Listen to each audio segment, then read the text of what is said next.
Yo, yo, yo, what's up, everyone, and welcome to the 32nd episode of the Naus cEDH podcast, ranking threats and how to play from the back burner. Joining me, as always, is O3 Adam, better known as Poppyphobia. What's up, everybody? And also joining us today is the resident Chad, the chattiest of Chad Nauses, Charlie, otherwise known as Valhalla C. How's it going, everybody? Let's hop right into it.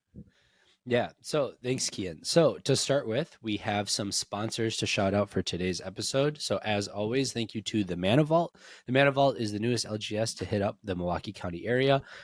It's like the number one LGS for cEDH in our area. They're holding like 64-person cEDH tournaments. They're holding big legacy events. It's all proxy friendly, and they're really supporting our community in a really good way. And so we want to support them, and we want to thank them for sponsoring our channel and helping us out a little bit. Our other sponsor of the show is Eminence Gaming. Eminence is running the largest cEDH tournaments in the United States right now. Their software command tower has a grip on like over 130 LGSs around the nation. So they're really pushing cEDH, and not only that, but making it accessible to everybody all around the world. So shouts out to them, and special thanks to them for sponsoring our channel. You can always follow them on Reddit.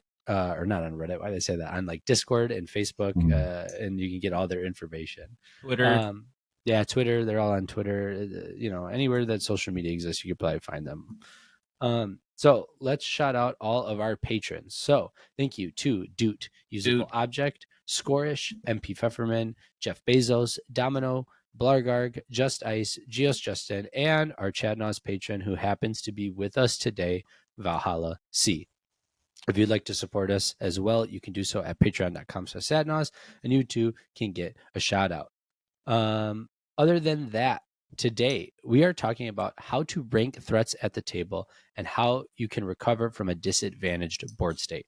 But before we get into that, we have our guest, Charlie, with us. So, Charlie, for people that don't know you, I mean, if they frequent the Sadnaus Discord at all, or they're hanging out, if they're in the patron chat, they know you, they know of you. You're always talking about all the games that you're playing, because you're a military man and you're playing on a small island out there, and always kind of sharing your experiences with us. So why don't you tell the people who you are? Yeah, it's great to be here. In the Coast Guard about 19 years. Got about a year to go before I retire.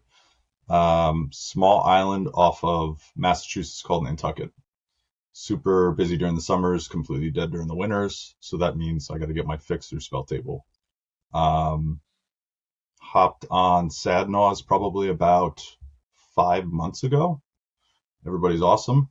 Can't keep up with Doot and his bling, so I just stopped posting. I thought I was up there, but Doot's got me beat.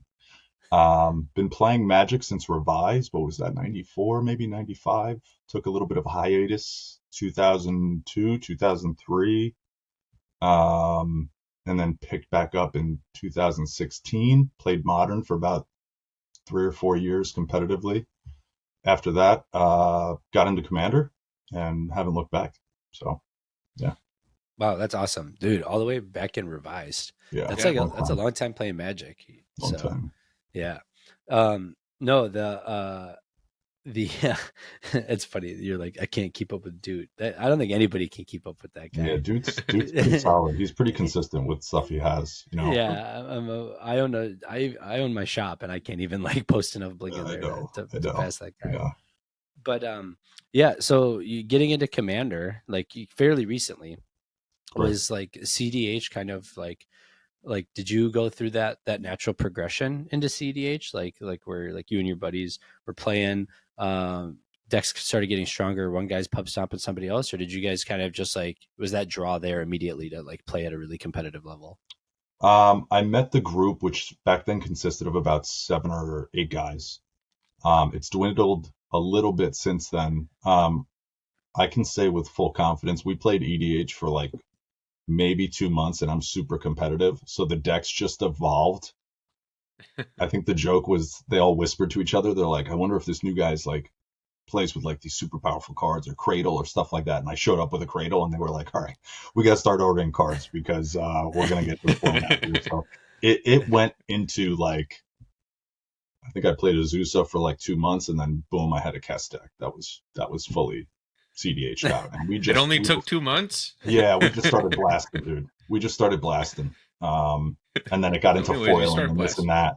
And now at any given time, like I don't think there are really any jank decks in our play group. Everybody's playing either like Nagila, Tivit, Blue Farm, Winota, Dawnwaker, like Rogside.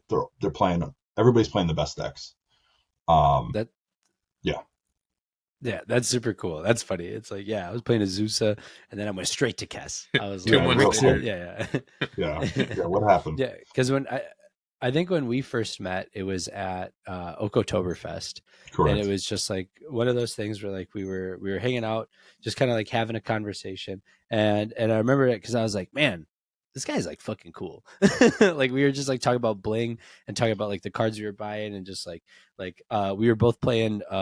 I think at the time at Oka, I was playing like TNT. TNT Sacred Entry You were, Donator. yeah, you were. I Listen, think, yeah, that was my first tournament that I ever went to. And that's where I got like Same. immersed in the culture. I think I played against Charles with Charles and Sick Robot one game, and I was like, I know both of these guys from videos. Like this is crazy. And then I saw Koval, and I tried to talk to him, but he had some dry sense of humor, and I think I was like, I think I'm pissing this guy off, um, but I caught you guys. I think I went into the top 40 at 3-3-1, and then lost. So I was out, but I was still just ecstatic because it was my first tournament. Um, and I caught you, Adam, at the end of it, and we were spamming about Nagila, and I was like, this guy actually agrees with me that I think it's the best deck in the format. Um, and yeah, I was just like, these guys are awesome. So that's how I Yeah, I kind of got mean, into Sad little Mouse. do Yeah. people know, I've actually been an Agila pilot my whole life. Yeah, So, yeah. Get Really, out of yeah, here. yeah, um, out of the womb no, with the Blade Blossom, you know. yep. Right. I actually I revealed the spoilers for it when it first Yeah, came out. No, yeah, but yeah, yeah. yeah, that was like that was wow. Oko was like such a different time in the and like what I feel CDH like world. was like in the CDH world. Yeah, because like like just like when I was playing TNT, like the mentality of decks and like play patterns was very different. It was still very mid range. I remember Sure. that tournament was like the most I'd ever seen green played in my life, right? Because like we were playing like against Yasan decks, tons of TNT variations, like tons of Green different bad. Green. stuff. Super heavy, like creature, like I don't like at the time because you were on it too, right? Because like the like Pongo's Nagila like mid range list with like all the creature combos and stuff, and like running like Chatterfang in the 99 and stuff, like just like a different mentality of Yeah, like what the meta looked like, yeah, the and OG tempo version. how stuff is and how stuff has evolved lately is kind of crazy. It is. Because It like is. it's like everybody's going fast, everybody's spewing shit on the table, and the pace of play seems a lot faster, Absolutely. and I think the skill level is going up too. Hmm.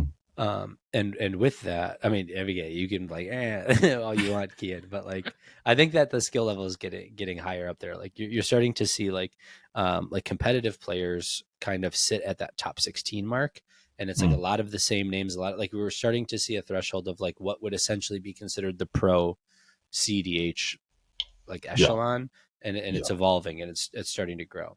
So with that, I think today's topic kind of blends into that really well, because we're talking about like the evolution of the game and how Hmm. things have evolved, and how our thought process and how we analyze things has evolved. Yeah. And so then today we're talking about like ranking threats and playing from a disadvantage, which I think is like one of the most useful skills that you can have, like knowing when you're not, when your back is against the wall, and how to play differently and change your play patterns to adjust to that, I think Yeah. is like really important. So to start with, I think we're gonna chat a little bit about how we specifically distinguish threats at the table. So Charlie, as our guest, I'll let you kind of go first. But when you're looking at like threat assessment Hmm. and the things that like kind of put you on high alert when you're playing at a game, like how do you kind of try to determine who's the threat, what the threats are, and the things that you look out for when you're playing a game of CDH? Yeah, to me, it's a good question, and it's a hard question to answer. There's a lot of different things that come into play for me personally when determining like what an actual threat is. Turn order is a big thing. Where am I in turn order? Am I going after someone playing a like a quote unquote threat? Um, am I worried about someone playing what I would be considered like a threat?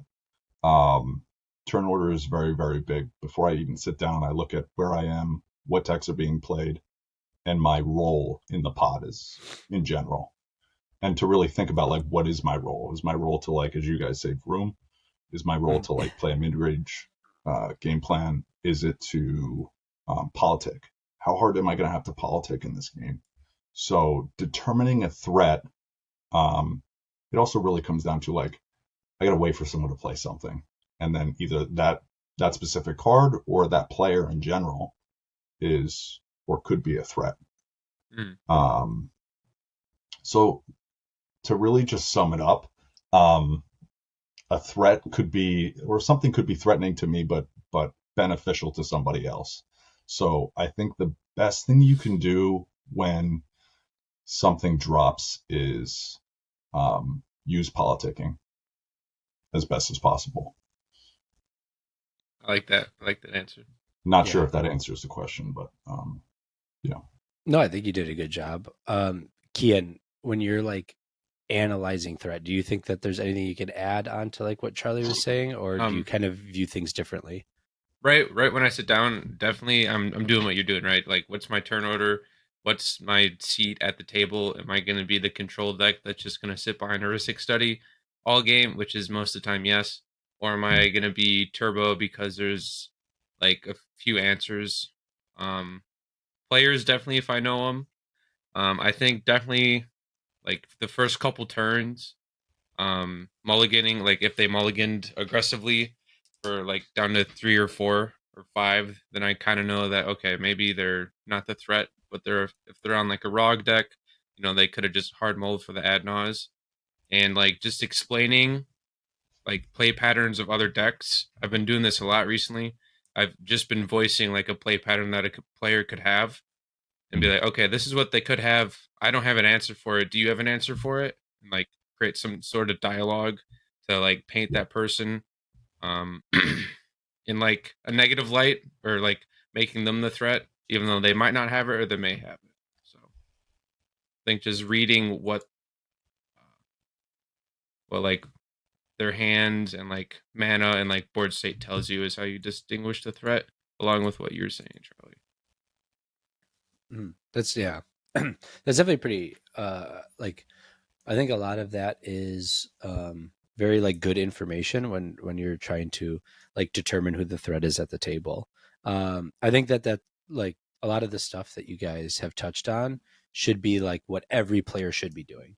Like if you're going to sit down at a table, right, you immediately should determine that the person going first is like is already a threat. Like they have a huge advantage over the rest of the table. So like I you feel should like we always went over the basics. Like yeah. Yeah.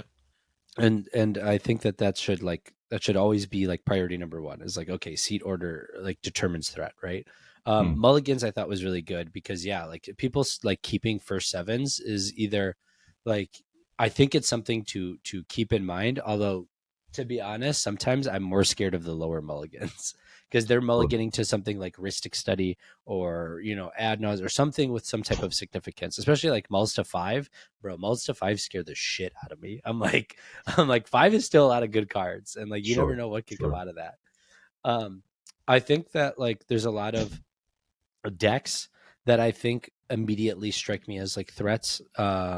Like Grixis decks, I think when you have decks like Tivit lately has been a huge like no matter what, that deck's a threat to me because like you have to like respect it. It has like that Najila effect where it kind of wins out of nowhere, and so like stuff like that I analyze a lot for threat assessment. And then the big one that I think that and you can correct me if I'm wrong, that I think that you guys skipped over is I think the person at the table who talks the most is always a threat, in my opinion.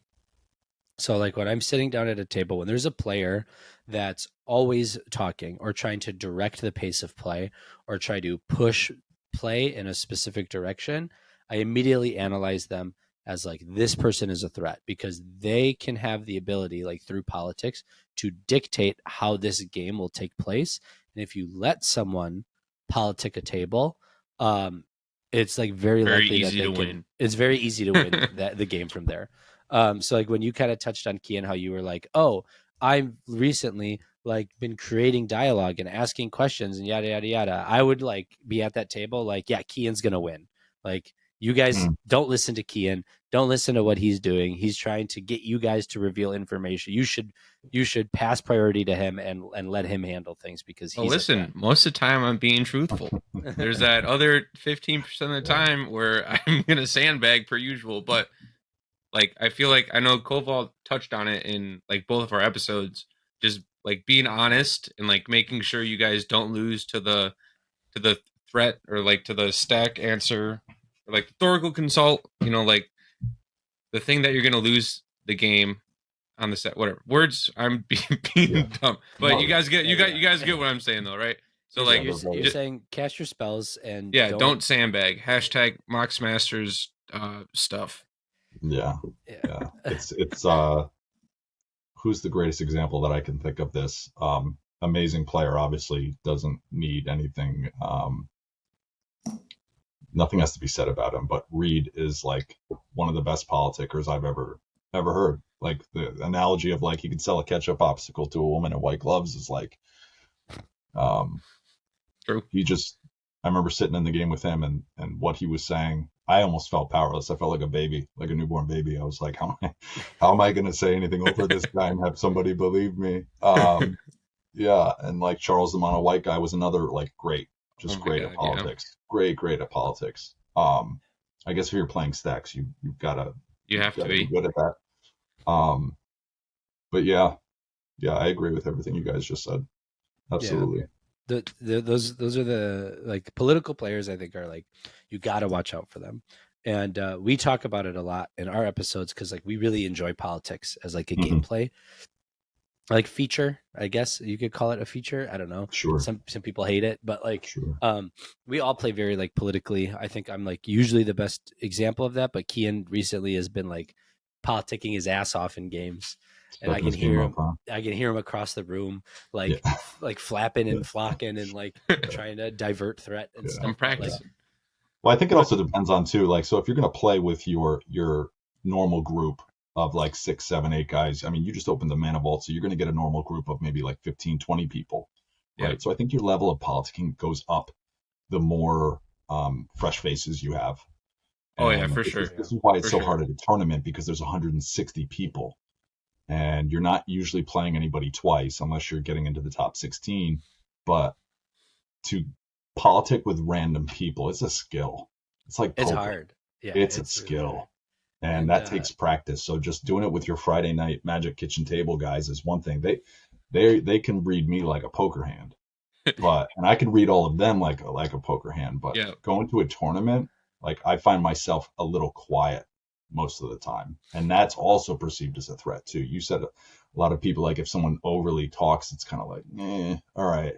You want to be like, can you calm down? But silence is also like, that's a big one too. Body gestures, all sorts of stuff you can throw into this. So yeah, see, we have the benefit of getting to pretend that we're YouTubers, right? So when we go into tournaments, if we just start talking, people are like, oh, that's normal for them, right? Bro, we got a podcast, dude. Hey, what's up? I'm from Sad Naus. How's it going? Yeah. So anyways, Najeel players the threat. You guys got answers for this? Well, that's a good point. Do your Sad Naus jerseys, do you think they help you, or do you think they deter from, you know what I mean? I mean, I feel like every time Adam doesn't get to answer this question because he doesn't play Magic anymore. I top so I'll take this. I'll take this question. In my jersey. Yeah.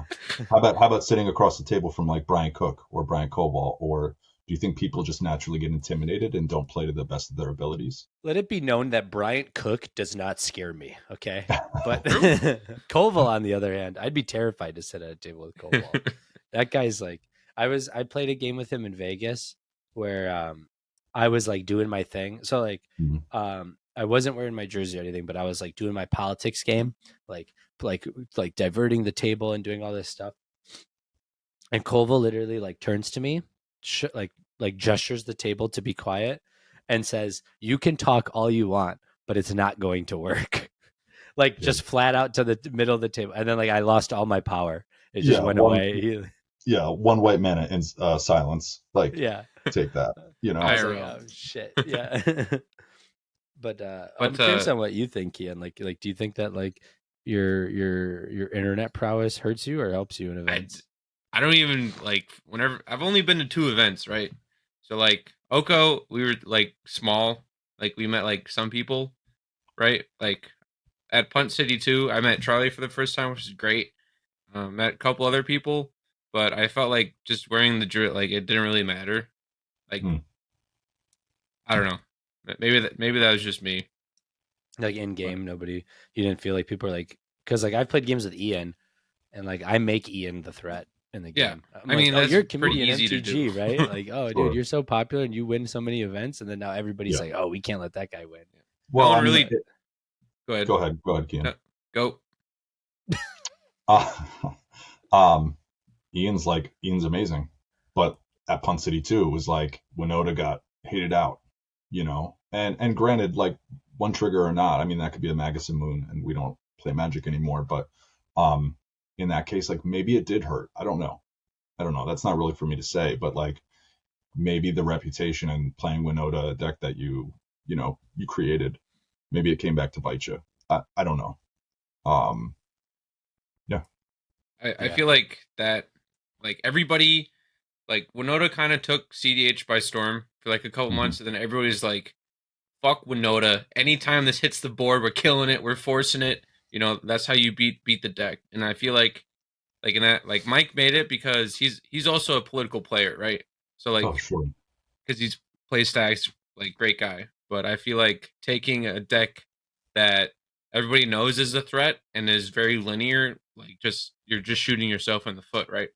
Because like everybody knows Blue Farm and like Najila are like really good decks as well as Rogsai, but Hmm. like they have multiple game plans instead of just the Rube Goldberg machine of Magic. Like you can Hmm. sit by and Risk Study, you got Thoracle Consult, you got a bunch of these other things.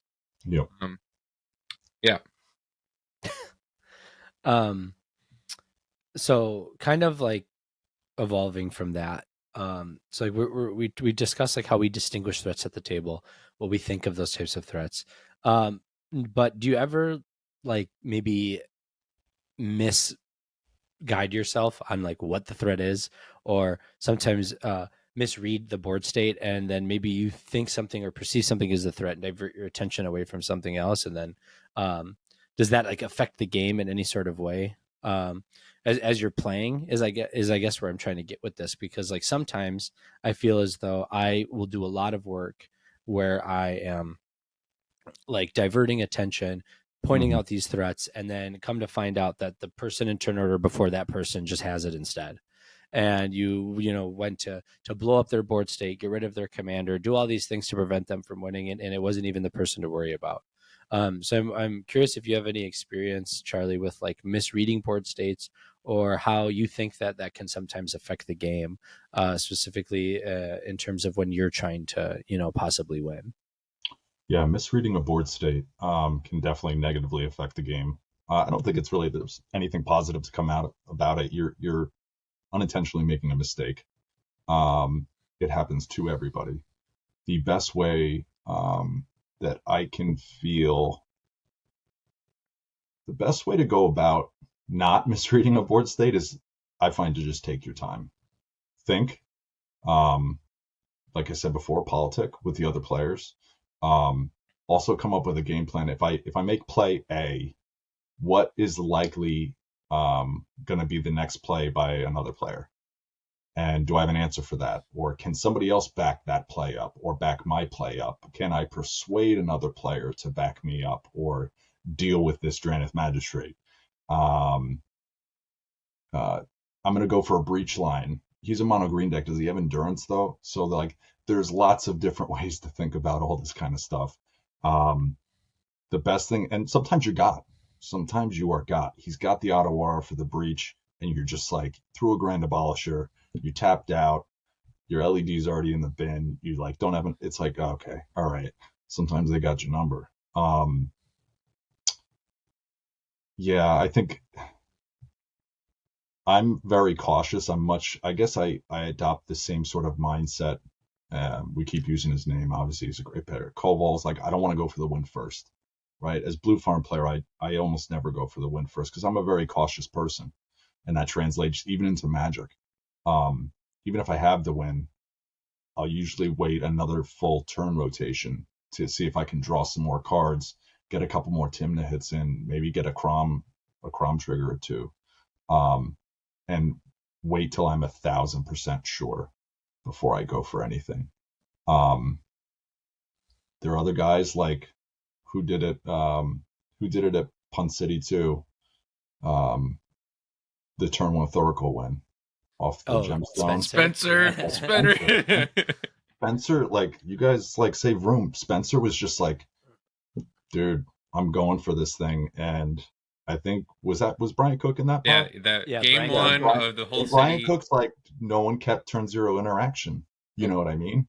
And this is a simple case. Classic. Yeah, this is a simple case of like Winota, like these decks stop winning when people just automatically like are tired of losing to them. So Rajsai or like no one could have anticipated that Spencer had that because he's playing two like kind of more mid-rangey commanders, but like he went for it. I don't know if I would have even went for that because that to me is just like I'm kind of blown out now. But dude, he was like Punt City 2, I'm here for one thing, let's jam. Boom. And no one had an answer. And it was like, yeah. No. You gotta go for it. Vroom. Yeah. I think Kian and I are like prime examples of people that misread board states. Really? Yeah. Like I played in a tournament where like I was playing into top 4 and it's like the turn before time, it gets to my turn and I'm like, man, if I top deck a tutor, I can win this game. And I flipped my top card and it was like Demonic Tutor. And I'm like, let's fucking go. I had just enough mana to like Demonic Tutor for Savine's Reclamation. I had my Underworld Breach and my LED in the bin with Brain Freeze in my hand. I was like, that's it. This is game over. I just won. So I Demonic Tutor, I get my Savine's. I Savine's my Breach back. I've got everything in my yard. I go to cast my LED and this guy's like, okay, response. And he like, what's the land that blows up shit like Blasting Station, right? But Juju, no, like on the battlefield. No, on the battlefield. Oh, like, Blast Zone. Yeah, Blast Zone. He had Blast Zone on 2 and just Blast Zoned my Breach, and I just lost the game. And I was like, God damn it! You forget what some of. I don't think that's misreading the board state. I think that's just dying to onboard effects. That's That's the definition of misreading the board state. Yeah. I mean, it's like playing your Thoracle into a what's the land? Draw Torpor Orb or like because Kian did that the other day. Listen, it was low. Fuck it. No. Like Cephalid Coliseum. Like people are crafty too. They'll be like land for turn, and you're like, what land? You have to ask them what land is that, and it's like, oh, it's a Cephalid Coliseum. Okay, thank you very much. Like, but people won't tell you. You know what I mean? Yeah. So there's sneaky ways to go about it too. But yeah, sometimes you're like, what does Blast Zone do again?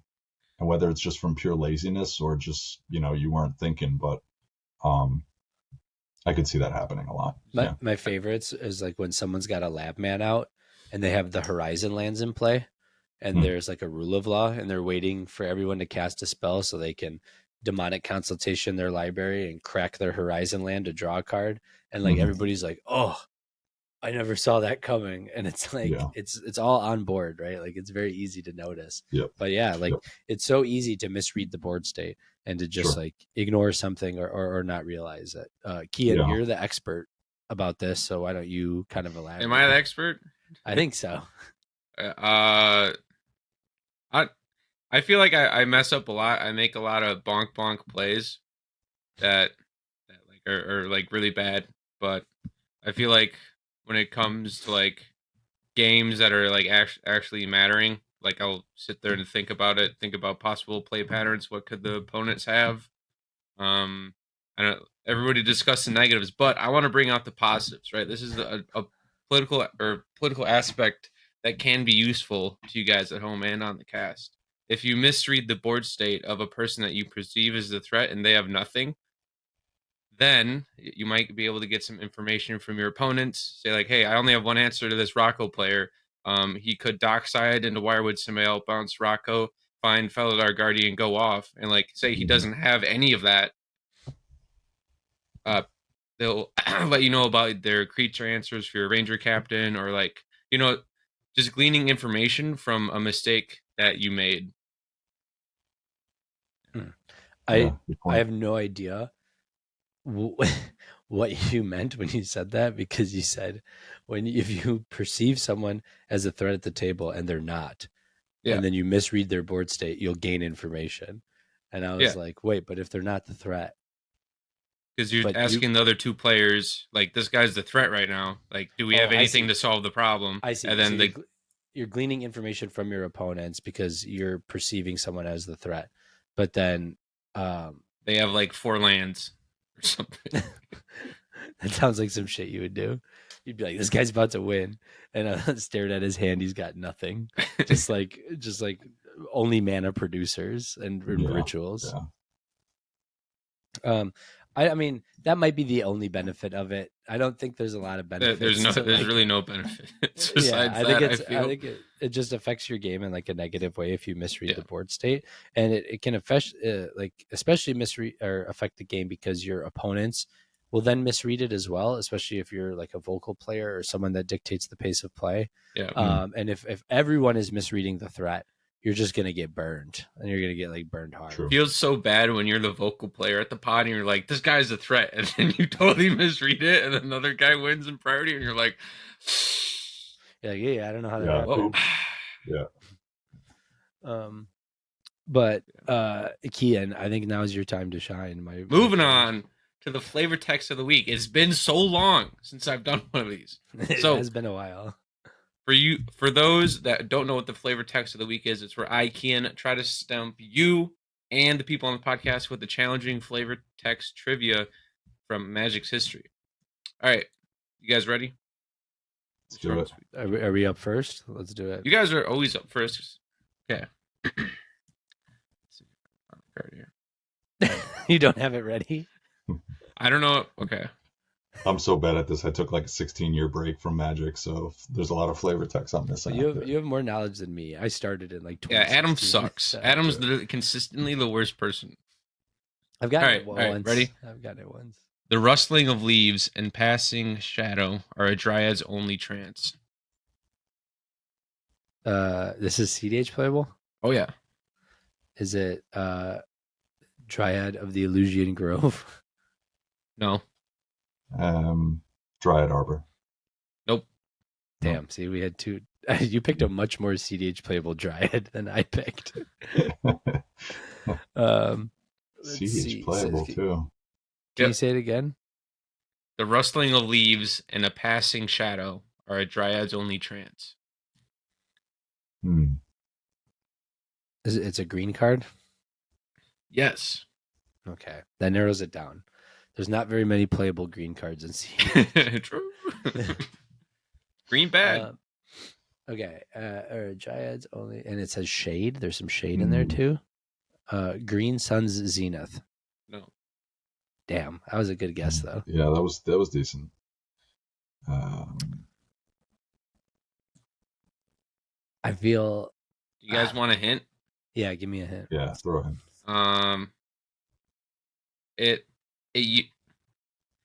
Nice, good hint. I don't know what to do. Like, the hint I was gonna say is would give it away. It's a 1 casting cost spell, 1 CMC. Crop rotation? No. It's not 1 CMC green spell. Oh, what's the other veil? Autumn's Veil? Yeah. See, I did it. Autumn's Veil? Nice. Yeah. See, there's only so many green spells in the game. 1 CMC. Veil Summer. Is it? Wait, what's the Cody card that they play? The Charm. Oh, Emerald Charm. Is it Emerald Charm? Yeah, Emerald Charm. Yeah. All right, and now for the audiences, your guys' flavor text. Let the wild in. Channel its strength. For Elise. Bam. It's good to use green bad though. Bad color. Don't play it. Yeah, green is this bad. Brought to you by the Sands Green Gang. Anyways, moving on to the disadvantage at the table. So, Charlie, I want to ask you, what constitutes a disadvantage like at the cEDH table? Sure. Lack of creatures. Um, no hand compared to the rest of the pod. Board state in general. If you are severely behind and the disadvantage is that everybody knows you're behind, that's a very big disadvantage. You could be fainting something or feigning something. All it takes is 2 mana for Dockside and you're back in the game. But there's those things that everybody knows, like the guy's got 2 cards in hand. Rodside, like blues load, and he's got 2 cards in his hand, or his or her hand, and Rodside's out. Yeah, I think those are the telltale signs of like a disadvantage. Low life total. And there's like a big beater on board, like a Sarah Ascendant or a Crom or yeah, I would say that's the best way to determine being at a disadvantage or determining somebody else is at a disadvantage. General, like I said before, general body language. If someone's like quickly picking up a card, looking at it and putting it down, they didn't really draw into anything. That's what I look for personally, Okay. Would you say a board state or resources in hand are more important in this game? Or format, should I say? I'm always gonna go back to card advantage. It's one of the biggest things I do early on. I've noticed that my win rate has gone up when I start to, let's say you take a game of cEDH and you're like, I'm gonna always try for a turn 1 Ristic or Fish, or a turn 2 at the latest Ristic or Fish. Like, you always jam card draw, always. If you have a tutor, it's not going to grab a Dockside or something like that. It's going to grab a Fish or it's going to grab a Ristic. I've noticed that your win percentage goes up because card draw equates to more wins. You have more resources in your hand, as long as your lands get to cast those spells. But more card draw is what I always lean into when I'm trying to get out of a hole. If I ever find myself in a hole, I want to draw more cards. I want to interact with my opponents. Yeah. Yeah. I agree on that, and I feel like that's Adam. I'll toss the question to you next, but after this comment, I feel like that's a recent trend. Like in the last couple months, I feel like there's been like a play pattern shift, and like most cEDH players, like, why tutor for a win con when I can tutor for like a Mystic Remora, a Ristic Study, Esper Sentinel, these card advantage engines, because the more cards you draw, like you were saying, the higher win percentages, because you just have so many good cards that you are available to you. So it's my comment. Adam, you got any comments on that? Why are you laughing, huh? Tom, bro, you bonk bonk 03. You got to work on your transitions, man. But what? So in my opinion, like with like playing at a disadvantage, I think you touched on like a lot of like the really important stuff, Charlie. Like cards in hand, like resource management is a big thing. I think that like trying to like be the first one to go off can lead you at a disadvantage compared to the rest of the table. Usually you'll see most interactions spent on your win attempt, and then you're kind of playing catch up from that point on. I think that's why we preach a lot that like you don't have to win now. You can always win 5 turns later, because like sometimes you get got by people that like not having anything, but sometimes that risk isn't worth it, especially when you're jamming into games with like 2 Ristic Studies on board and 2 Mystic Remoras, which like I think as we continue to play, we find ourselves in more and more often. These like really bogged up mid-range board states, because all these people either had tried to go off and failed, or are trying to win over each other at the same time. And so I think that like that you can find yourself at like a really big disadvantage there. I also think that like disadvantages come in this like social political game. When like you were saying, Charlie, like sometimes like by being too quiet, you're at a disadvantage from the rest of the players, because your input or your perceived threat assessment doesn't get acknowledged, and or you get perceived or acknowledged as the threat, which can be like a really big issue in the game. Sure. And so there's like a lot of disadvantages that I think that can come from that. And playing at a disadvantage is like not fun at all. Playing from behind really sucks. it's just like very difficult to claw your way back up, especially because you're clawing your way back up against 3 other players. In like Mhm. 1v1 formats, you're playing at a disadvantage usually means that you're a card behind or a resource behind, right? Or like they're able to swing into you freely and you don't have any blockers. So how can you change that? Like I got to dig for Mhm. a wipe, right? Or stuff like that. Whereas like in cEDH, if you're disadvantaged against 3 other players, it's very hard to come Sure. back from that game. And usually Absolutely. the way that you do come back from it is by the other players also becoming disadvantaged. Stopping each other and fighting through their own problems until eventually all resources are spent, where you who has just been biding their time in the background sometimes come out on top because you just happen to have the most resources in the end. So there's like a lot to analyze when it comes to like what constitutes a disadvantage at the table. Mhm. But now that we've kind of like defined that a little bit, I want to know how you play while disadvantaged. Like when you're playing from behind, do you kind of change your game plan a little bit? Do you like tutor differently? Do you like how much does it affect your gameplay once you're behind, or do you kind of just sit back and just hope that you're drawing cards and that that'll be good enough? I know as like a Najila player, sometimes that's like the mentality I have is like, well, my card density is so intense and my win cons are so good that if I have Mhm. Najila out, even at a disadvantage, I can still win this game. Sure. But I'm Sure. curious if you feel that way or if you sometimes try to like your game plan shifts once you're at a disadvantage. Yeah, that totally depends on what deck I'm playing. How well the deck can grind. I usually play 3 decks: Nagila, Blue Farm, and Dawnwaker. I also have Winota, but I really don't play her much. Um, so Nagila's not really a mid-range deck. At least the new lists are not mid-range at all. You're going really fast is what you're trying to do. She has the ability to grind, but you got to have a card draw engine in the command zone because there's no inherent card draw from the commander. Blue Farm and Dawnwaker are completely different. Blue Farm is like I think it's way better at grinding than Dawnwaker. Dawnwaker still has its explosive starts, and you pop an early like a training grounds or like a quick Zerta, and you're able to like a Seedborn is just a dream. And you're able to accrue value over an entire turn cycle, but then again makes you the threat right away. Seedborn is like it's one of my favorite cards, but to getting into stick for a full turn rotation is everybody's dream. It just never happens. Blue Farm again is both commanders are card draw.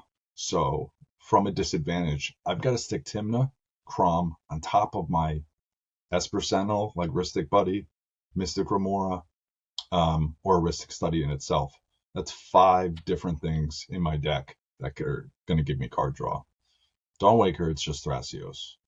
And then Najila, the good thing about Najila is like just turn sideways. That's a clock. True. So completely playing from disadvantage, it's always going to be for me a card draw engine most of the time, unless there's like a really weird opening and I'm like, okay, I can culling the weak this creature and slam out an Naus or something like that. But then again, now you got to think of your life total. I mean, I've Naused at 18 life before just to see if I can get 5 or 6 good cards in my hand. Um, but the dream is really like 30 plus. I usually abandon a Naus at like really abandon it at like 25, 30 life. And it also depends on the pod. Am I playing against 3 other really good players? Kian starts abandoning his nauses at like 40. Well, I mean, if you're playing Sarah Ascendant, you'll get above 40 most games. And plus, a lot of lists don't play Peer into the Abyss anymore. You know what I True. mean? Even though a couple are now like they're starting to tech it back in, which I think is really interesting. People are starting to play these like, not to get off topic, but they're starting to play these old school cards again, like Alchemist Retrieval and Peer, and like some are running the 3-wheel package. It's kind of interesting to like see all these lists and they're performing. So it's like, okay, does that mean I need to put Peer back in? But Please don't. um, yeah, I know. 7 off and Naus feels really, really, really bad. Yeah. But yeah, card draw you want to draw cards, get yourself back in the game. You want to draw Dockside, get yourself back in the game. If it's combat related, like you want to stick a big creature down or a creature to like negate some of the combat. And then the other times, like sometimes you're just out. And that's when I would try and politic and be like, hey, I got 2 cards in my hand. Like if you have a wheel, I would suggest you wheel to like, I can help you deal with this threat. I can help you deal with this player. I played a game with Alana who's like, No wonder she makes every top 16. I want that. I want her to win a tournament so bad. But she was like, she's one of the smartest players that I played with. Awesome at politicking, and she's like, if you do this, I can help you, land this or get a wheel going, or it was just like it's refreshing to play with people like that. That not losing is winning. Yeah. It's very hard thing to grasp in cEDH. Like something may stink really, really bad. Like this is gonna blow me out so bad, but if there's nothing you can do about it, just surviving is actually like winning. So play to not lose is the biggest thing I could say. Play Like to that. not lose. We should adopt that philosophy, Kian, because I feel like sometimes we do the opposite. We play to lose, and a little loose as well, and it costs us some games sometimes. Sometimes. But I feel like that's always at like, I wouldn't say for fun games, but like, kind of just dicking around games. I don't dick around. Every game is fucking do or die, man. Like, are you kidding me? It's like my life fucking depends on it. What about you, Kian? How do you play in a disadvantage? Because you're usually like a disadvantaged player, usually down bad at the what, table. mentally or like magic? All around. I like how you brought up politicking when you're like pretty at a disadvantaged state, because that's what I was gonna bring up too. Like you can live like, hey man, I got 2 cards in hand, 2 lands. You start begging. You're like, you grovel, and it wins games sometimes. You get on the floor and you cry, and you're like, please. I can't say the things I do on a podcast. Okay, let's leave it at that. But yeah, I feel like searching for like a card advantage engine if you're like on a low mull. So like Esper Sentinel, all the like Mystic, Ristic, yada yada yada. And I feel like that's why Blue Farm is such a consistently top deck, because you can mull safely down to 3, and then you'll still have a fighting shot if you get to develop like your Tymna, your Crom, your Esper Sentinel. But navigating, if you get blown out in the early turns, navigating through that is going to be hard. Like you said, you might just lose, which will happen if you go for like an unprotected win, or like you only have 1 or 2 pieces of interaction in like a Ristic or some sort of mid-rangey grindy matchup, or you might just get blown up by a turbo deck like turn 1 or 2, and they might just have the nuts. And I feel like just accepting that and like trying to learn from that is how you solve being at a disadvantage. But like sometimes there's really nothing you can do about it. Just accept it, move on. There was a quick recap. I think Koval talked about it in his breakdown at Punt City 2. The match I was in with him, I was going first, I think, on Najila, then it was a Winota, then a Tayam, then Koval on TNK. And I'm glad he said it, because I was thinking it. He, like, before the match even started, or maybe it was after turn 1, he's like, how does Tayam work? And I was like, I have no idea how this deck wins. Like, I have no idea. And luckily the Tayam player was like, he was down to earth, and he was like, this is how I kind of do my thing. But like, talk about being at a disadvantage or threat assessment. Like, you have no idea how a deck pops off. You know what I mean? And that's going to happen at tournaments. But I'm glad that's a prime example. I'm glad someone said it, because I was thinking it, You're like, what the fuck is this? Yeah, what is this Tayam deck, And that thing was putting up numbers at that event too. Like, and it's a big brewer's advantage. Yeah. And so, yeah, that's a disadvantage for sure for you if you don't know. Correct. And like kind of making yourself aware of that. I know when we had Koval on, he talked about that, about how like, if I don't know something, I'll ask, because for 2 reasons. The first is that, like you said, your opponent, like the Tayam player, might not understand that they have a huge advantage at the table. And so they'll divulge all that information and be like, oh, I win with this combo and I do this thing and blah, blah, blah. Sure. Whereas like if I was the Tayam player, I might be like, I don't even know how the deck wins, man. I just picked it up this morning, like that's what I do. Yeah. I'd be like, I don't play CD. I found this in the parking lot. But so like, it's kind of good to know maybe where you're at when you're at a disadvantage, or what your Sure. disadvantages are, or your downfalls as a player, because you can sometimes recover by kind of asking questions and clawing your way back up and probing for information. Hmm. So, and like we kind of touched on it a little bit, but like recovering from disadvantages, right? Like drawing cards and trying to, um, like claw your way back and politicking other players and convincing them to make decisions that are probably more in your benefit, or even if they're not more in your benefit slightly enough that your Hmm. percentage points are going up just a little bit.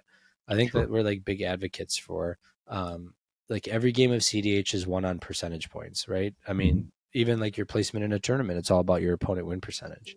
So then like clawing your way back up from when you were down, um, by something like you said, like talking with Alana and being like, oh man, if you can muster a wheel at all, it gives me more cards and I can help you and you can help me, right? Like it Hmm. might be better for her to have a wheel because she's got a Bergie out, right? But like you're like, I'll take anything right now because I Correct. just need Yeah. something, right? Sure. So Sure. stuff like that. I think that it's really hard to recover from being in a disadvantage for sure. I think in Commander specifically, it's the hardest feat to like kind of overtake. And I feel like a lot of times like coming out on top can be kind of accidental. I found myself in a lot of games where like I was down bad the whole Hmm. game, begging Sure. and pleading, and all of a sudden I like look up and I'm like, oh, I can win right now. Like how Yeah. did that happen?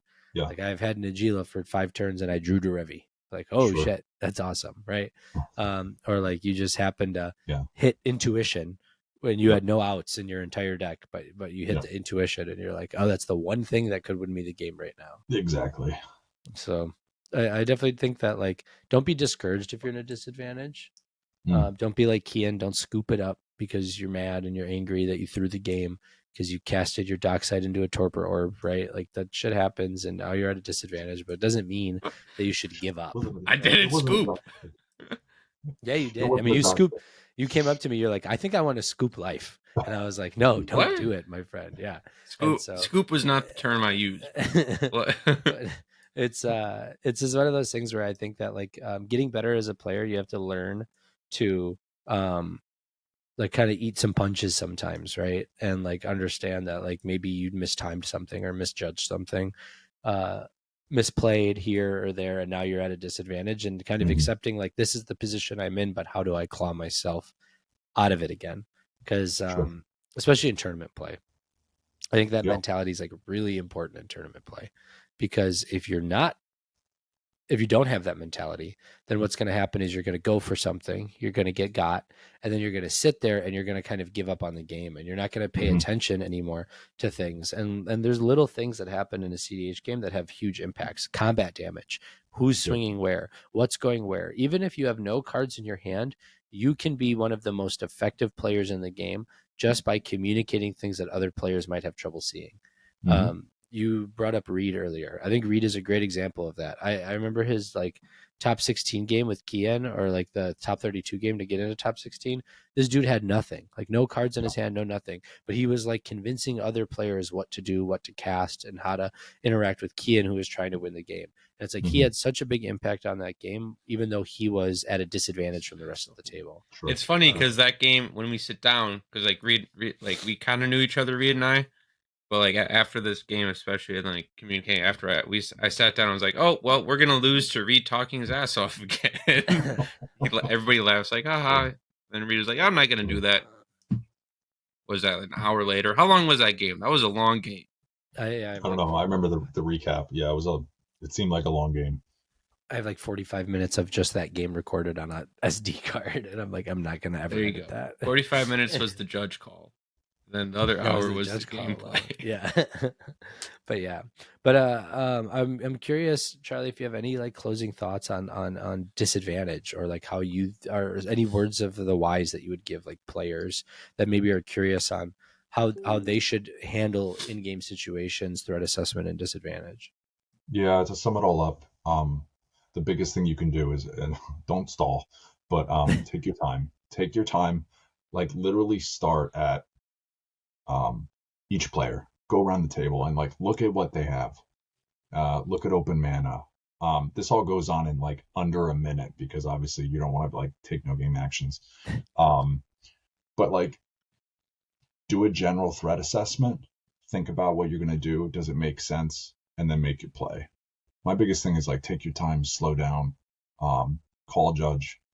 I'm like, I'm not like too proud to not call a judge. You know, just if you think you have the win and you're like, I'm not sure about this interaction, how does this go? Call judge, raise your hand, and just pull him aside. Just grab him by the collar. No. Yeah, grab him, rip him by his no. Yeah, my biggest thing is just honestly, like it's a game, you're supposed to have fun, but it's competitive, and I'm as competitive as anybody.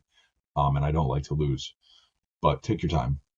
And I think if you slow down, you will find that your decisions will improve. So that literally sums it up. You know, Yeah, that's really good advice. That sums it up so well. I'm not even going to ask Kian the question. Wow. I'm sorry. Kian gets a lot of hate here. He gets a lot of hate. No, it's usually the opposite. Yeah. Usually I It's sit usually by Adam gets the quiet. hate. Yeah, usually I sit by quiet. I just take it. What do you mean? But- You sit by quietly. That's cap, bro. You literally, bro. That's so cap. You Take talk your so time. much. Take You your talk so- time and think about it, and it'll help Think you. about what you're Yeah, gonna say. yeah, it'll help you analyze. No, Yeah. no, it's okay. We're back after a little hiatus, and I feel like we gotta, Kian's gonna move in with me in like a week here, so I gotta big brother him a little bit and slap him around. So we're gonna make a bunch of new content from in the bedroom. Wait, what? whoa. Hashtag patron channel. No, but no. I mean, do you have anything to add, Kian? Like how? Yeah, I what you do. think? I feel like there's some ways to not put yourself at a disadvantage, and I think we kind of address that. Like the metas slowly and like the play patterns are shifting towards it. The last couple months is literally mulligan to a card advantage engine, and then try to just sit behind that. Like that drawing cards is going to be your best spot, even like on a Molda 4, like sitting behind a Mystic Gamora for 3 turns and just letting the table play it out, and maybe drawing like a counterspell or something is going to be your best bet, and increasing. It's going to increase your win percentage, your win rate. That's all I got. Charlie kind of touched on most of the things, like the mechanical things that you want to be focusing on in a game while you're at a disadvantage. Just staying cool, thinking about it. Most of the time, you know what you're doing. Think about matchup. I think that taking your time is definitely like I think like the biggest piece of advice out of all this, because with just a little bit of patience can go a long way, and you'll feel a lot better about the game actions that you take. And even if you make a misplay, you don't feel as bad about it because you thought it was the best decision in that moment. Whereas rushing through plays sometimes can really, really hurt. So I really like that explanation. Other than that, I think we're going to move to the cleanup of this episode. So once again, we would like to thank all of our high tier patrons. Thank you to Doot, Usable Object, Senator Tom, Scorish, Unorthodox Bird, MP Pfefferman, Jeff Bezos, Domino, Just Ice, Geos Justin, and special thank you to our Chad Naus patron Charlie for coming on this episode. This was a really cool one. It was like pretty in depth, I feel like, because this is like a topic that sometimes gets ignored. Like threat assessment exists a lot, but like playing from behind and playing at a disadvantage is one that's kind of cool, because I feel like nobody really talks about it. Like, oh, what do you do when you're behind? They're just like, oh, you're behind, so eat shit, So it's cool to hear like what other people have to think about like playing at a disadvantage and how it can affect your game decisions and stuff like that. So thank you for like bringing your perspective on, and hopefully we'll have you on again and we'll talk about some more of these like really cool kind of high. I think I would consider these like higher tier. Definitely topics. not for like our normal crowd. I feel, because we're more like people just getting a cEDH, but there are some like seasoned cEDH players that watch this, and I feel like this was, like a good topic for them, not just like how to get into CDH financially, which isn't like, but you know what I'm saying? Like it was I good forgot we content for did the that. people that have been around the block, the OGs. The Okay. OGs, this is the OG episode, yeah. Sure, absolutely. So thank you for that, Charlie. For those of you that haven't joined the Discord, you better get in there. We have geopolitical talks on. No, don't bring that up. That was fucking stupid. There are. Yeah. Sometimes we can have geopolitical talks, but not primarily. But like I think I'm just double checking right now because I'm really proud of this. I think we're up to over like 450 people in the Discord. We almost have 500 people in the Discord, which is like kind of wild. And so it's a fun place. It's a fun time. There's a lot of crazy, goofy shit that goes on in there. Tons of memes. The patron chat is like usually the spot that you're actually going to find real, genuine cEDH conversations, and then everything else is just shit that's being spewed out the mouths of the unlimited access that we have in there. But it's a good time, and we have a really good community. So if you want to know more about the format, if you want to get games going, if you want to meet people who are actually active in the community that know a lot about the format, you want to ask questions, I think our Discord is one of the best places to actually get some feedback from your games or get some feedback from some ideas that you have.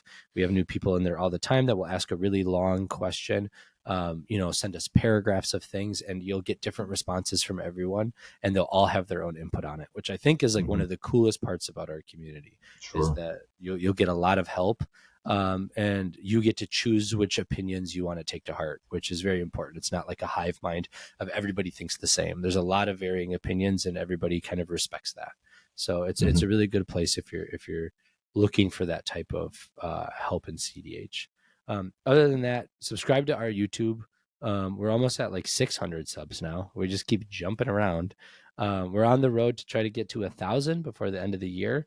That would be really cool. That would validate us. I don't know. We'd be like halfway to ITN. We might like get invited to cEDH events or something. Something. You guys cool are already like you're on the road to get validated. You're already validated in my eyes. So that's all we need. You, that's Charlie. all we need. That's what matters. That's what matters. And you can find us on Spotify, Apple Podcasts, or anywhere else that you can find a podcast.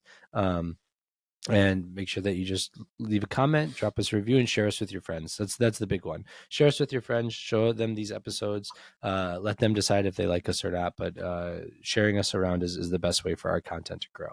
And we get to the ability to work with new people, reach new audiences, and continue to make episodes like this. And so with that, thank you again, Charlie, for coming on. It was a great time. And we'll see everybody in a few weeks.